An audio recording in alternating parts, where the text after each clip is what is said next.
সাইফ হাসানকে করা মারুফ মৃধার এই ডেলিভারিটি দেখুন। বল ছোড়ার আগ মুহূর্তে রিস্ট পজিশন ছিল অফ স্টাম্প বা ফোর্থ স্টাম্প এরিয়ায়।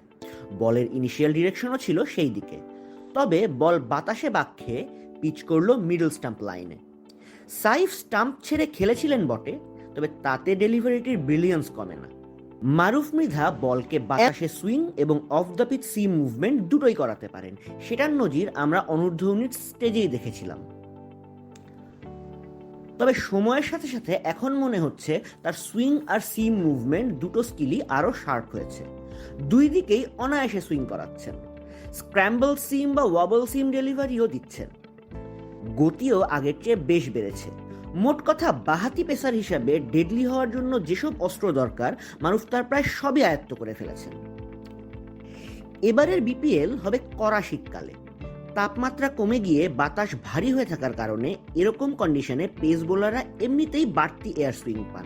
সেখানে যদি মারুফের মতো এরকম বোলার হন যিনি কিনা এরকম আনপ্রেডিক্টেবলভাবে বল সুইং করাতে সক্ষম, তিনি কত বেশি ভয়ঙ্কর হবেন তা বলাই বাহুল্য। ফ্লাড লাইটের আলো গোটা বিপিএলই মারুফ মৃধার উপর থাকবে। আপনারাও চোখ রাখুন, কারণ ঠিকঠাক সুযোগ পেলে কে জানে মারুফ হয়ে যেতে পারেন এই বিপিএল এর ব্রেকআউট স্টার।